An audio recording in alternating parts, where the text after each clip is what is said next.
Assalamualaikum warahmatullahi wabarakatuh. Om Swastiastu, Namo Buddhaya, Salam Kebajikan. Di sini kami akan mempresentasikan hasil diskusi kami yang disusun oleh Kirani Fitria Handayani, Bintang Nurwianto Putra, Muhammad Faiz Afwan, Bagus Nurdianto, Endi Wisma Benagata, dengan dosen pengampu Ibu Dwi Tiga Putri, SPD MPD, dan mata kuliah Pendidikan Jasmani Anak dan Khusus. Selanjutnya adalah presentasi dari kelompok 8, dipersilahkan. Sebelumnya, saya selaku moderator, mohon maaf, tidak bisa on cam karena terkendala sinyal dibagi dua, yang ditakutkan nanti untuk share screen-nya tidak lancar. Monggo bisa dilanjutkan.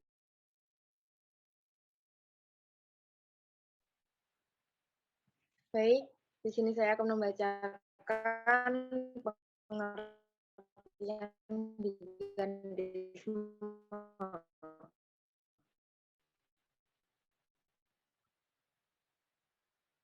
Gigantisme adalah hormon, atau bisa disebut juga dengan IGF-1, yakni insulin-like growth factor 1.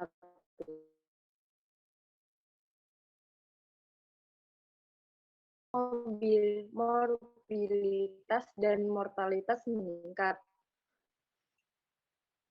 Menambahkan, jika GH Tuhan pada anak-anak mengalami pertumbuhan di atas rata-rata, yakni abnormal atau gigantisme. Jika kelebihan GH pada usia dewasa dan lempeng epifis sudah menutup, maka tubuh akan mengalami akromegali, yakni kebalikan dari gigantisme sendiri. Anak itu akan mengecil atau kerdil. Terima kasih. Selanjutnya akan dilanjutkan oleh rekan saya. Oke, selanjutnya faktor penyebab gigantisme. Jika GH atau growth hormone berlebihan akan menyebabkan tubuh pada kanak-kanak mengalami pertumbuhan di atas rata-rata pada usianya karena lempeng epifis atau epiphyseal plate pada ujung tulang panjang masih terbuka yang berakibat tubuhnya seperti raksasa atau gigantisme.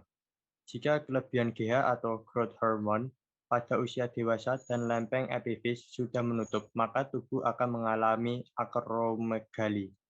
Next.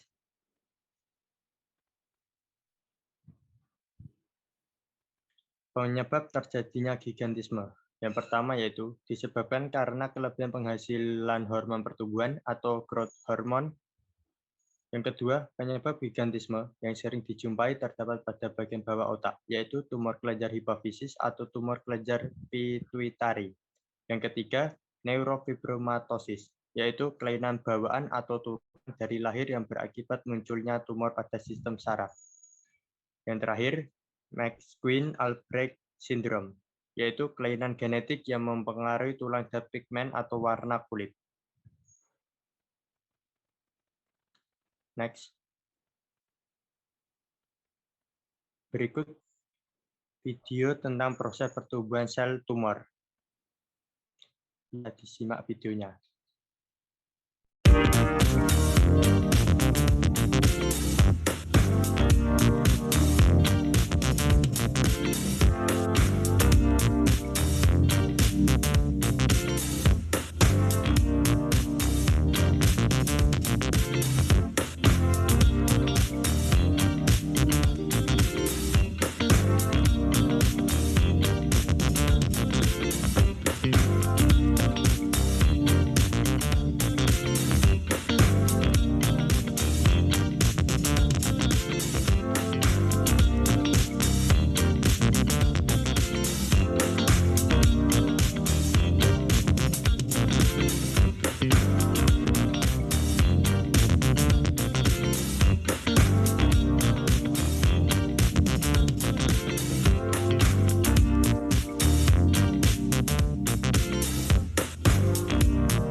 Berikutnya, gejala penyakit gigantisme.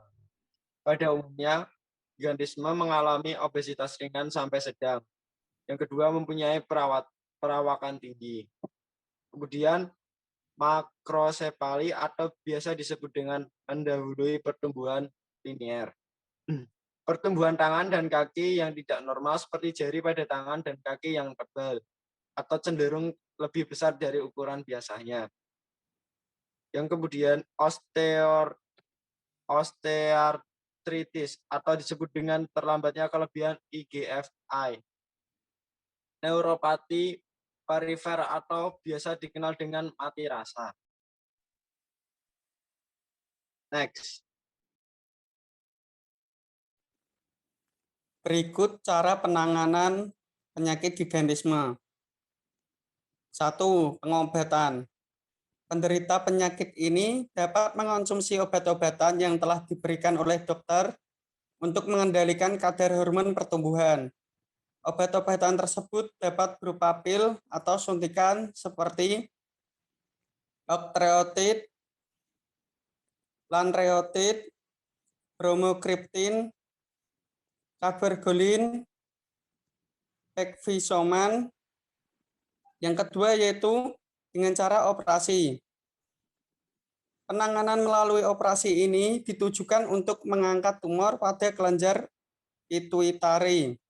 Hal itu dilakukan agar ukuran tumor mengecil dan untuk mengurangi produksi hormon. Yang ketiga yaitu terapi radiasi. Terapi radiasi dilakukan jika tumor sudah membesar dan tidak dapat disembuhkan dengan cara operasi. Maka barulah menggunakan terapi radiasi ini. Terapi radiasi ini dimaksudkan agar ukuran tumor semakin mengecil sekaligus dapat mengurangi hormon pertumbuhan.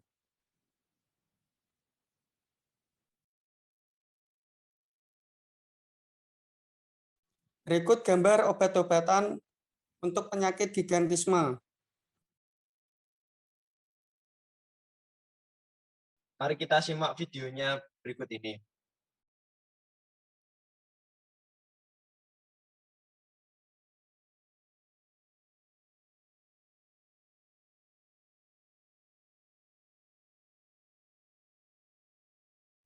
Pertama-tama, bagian yang akan dioperasi dibersihkan dulu.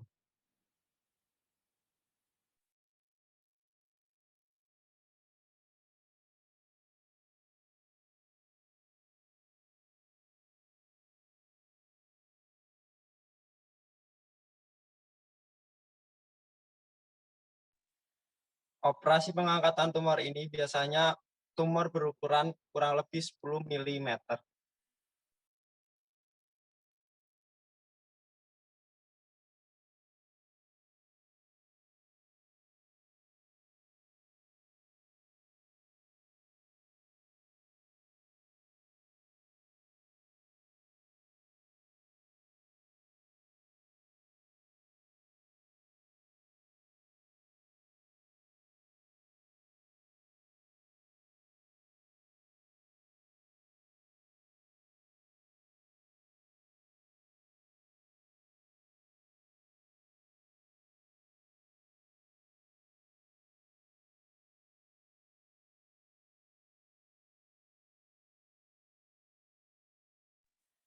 Ini adalah proses ketika pengangkatan tumor dilakukan.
After a patient has had a brain biopsy and we've managed to secure a diagnosis, they'll often be transferred from the Royal London Hospital over to St Bartholomew's Hospital, which is part of Barts Health NHS Trust.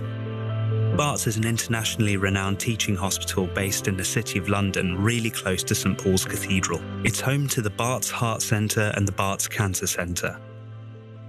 Often our patients will be referred here to undergo radiotherapy and chemotherapy, and the purpose of this video is to show you what happens when a radiotherapy mask is fitted, then going on to the radiotherapy planning CT scan, and then showing you an actual radiotherapy session. It's worth noting that not all patients that receive a diagnosis of some kind of brain cancer will get radiotherapy and or chemotherapy. It's very diagnosis dependent. If a patient needs to have radiotherapy towards the brain, head or neck area, they usually need to wear a mask. And this is something called a mold, head shell or cast. Sometimes it's just called a shell.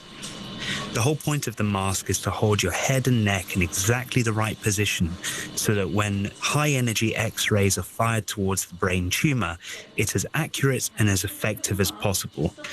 To get the shell fitted, the patient will usually be lying on a couch on a neck rest. The plastic will be warmed up to a certain temperature so it's nice and soft and can fit to the patient's face. It's not too hot, and in this case you can see that it's being put on the patient's face so that they can feel exactly how warm it is before it goes right over. The mask is going to be a tight fit, but it shouldn't be uncomfortable, and you can definitely breathe through it through lots of small holes. But despite this, some patients can find it quite claustrophobic.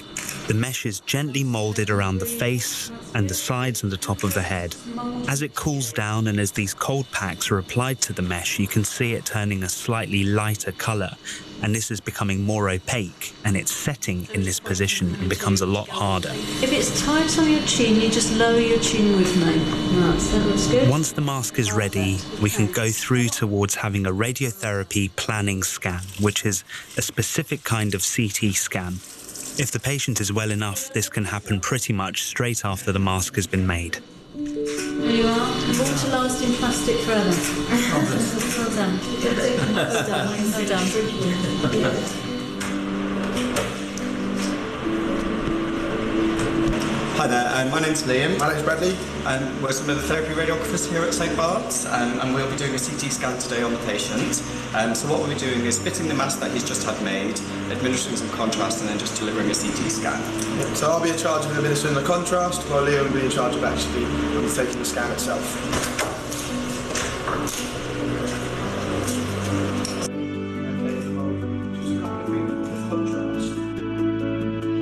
The scanning team will get you into position on a couch, with a neck rest, and get you into exactly the same position in which you had the mask fitted. So at this period of time, just relax, okay?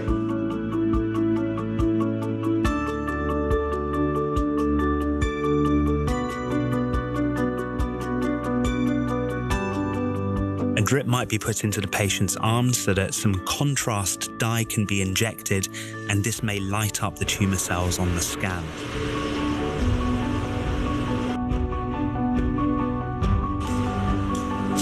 The mask is again placed directly over the face and fixed onto the couch of the scanner so that the head and neck can't move. A few small adjustments may be made, and then a few ink marks might be made on the mask as well so that the same position can be achieved every single time.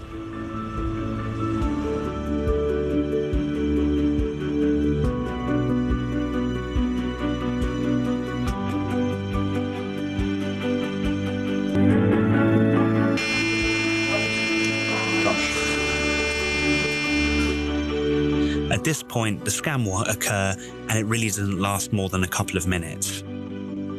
After this, the patient may be transferred back to the hospital that they were transferred from, or they may go home with family members.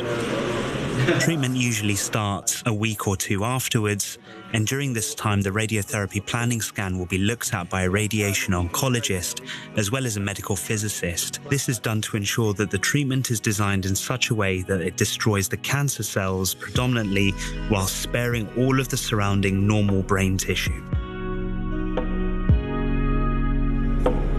Now we're back to see the actual radiotherapy treatment session, which can last anything from between 10 to 30 minutes. At Barts Hospital, a LINAC, or medical linear accelerator, is used, and this customizes high-energy X-rays or electrons to attack the tumor's specific shape and destroy the cancer cells while sparing the surrounding normal brain.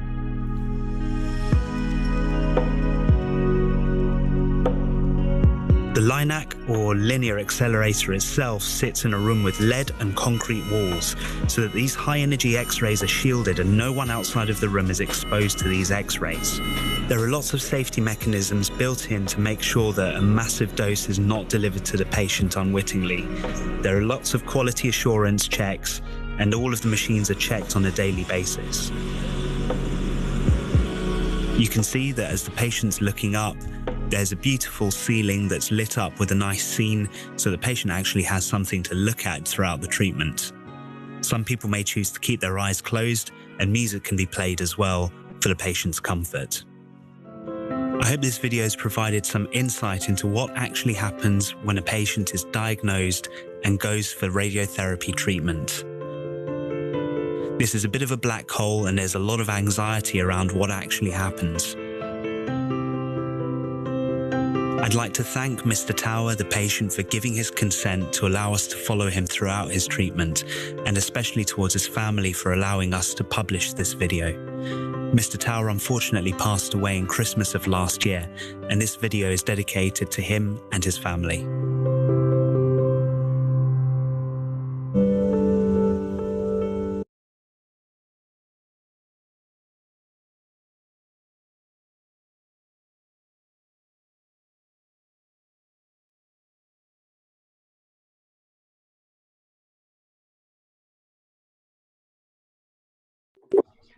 Baik, selanjutnya adalah proses pembelajaran pendidikan jasmani adaptif. Proses pembelajaran dapat dilakukan dengan menerapkan strategi belajar agar guru tidak tergantung kepada dengan keberadaan guru pembimbing khusus. Untuk pelaksanaan pembelajaran pendidikan jasmani adaptif, diusahakan meminimal fungsi guru pembimbing khusus. Selanjutnya untuk penyesuaian dan modifikasi, yang pertama, penyesuaian dan modifikasi dari pengajaran dapat terjadi. Selanjutnya, modifikasi aturan main dari aktivitas pendidikan jasmani. Yang ketiga, modifikasi keterampilan dan tekniknya. Yang keempat, modifikasi teknik mengajarnya. Dan yang terakhir, modifikasi lingkungannya, termasuk uang, fasilitas, dan peralatannya.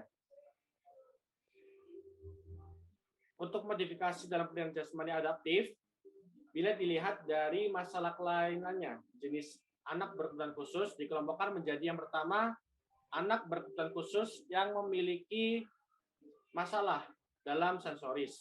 Yang kedua, anak berkebutuhan khusus yang memiliki masalah dalam gerak dan motoriknya. Yang ketiga, anak berkebutuhan khusus yang memiliki masalah dalam belajar. Yang keempat, anak berkebutuhan khusus yang memiliki masalah dalam tingkah lakunya. Untuk tahapan belajar, bisa kita dengan membuat barisan berbentuk U, lingkaran, persegi, dengan posisi guru di tengah-tengah siswa dengan alasan agar mereka bisa terfokuskan kepada di hadapan depan mereka. Selanjutnya, guru menggunakan instruksi yang sederhana agar lebih mudah dipahami oleh siswa.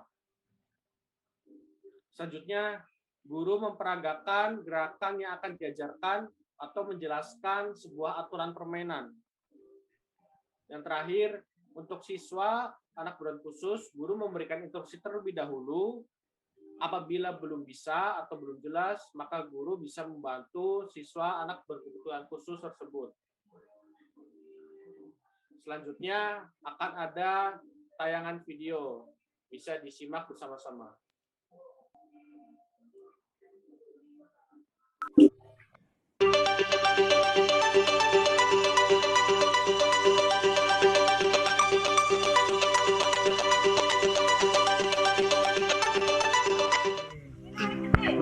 Assalamualaikum warahmatullahi wabarakatuh. Saya Rubai Nadila, mahasiswa pendidikan luar biasa Fakultas Ilmu Pendidikan Universitas Negeri Padang. Pada saat ini, kami diberi tugas untuk membuat suatu video pembelajaran pendidikan jasmani adaptif untuk anak berkebutuhan khusus. Baiklah, di sini saya membuat suatu permainan yang ditujukan kepada anak berkebutuhan khusus dengan karakteristik tunagrahita sedang. Dengan nama permainan yaitu Jump Run.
sebuah pelatihan untuk mereka anak yang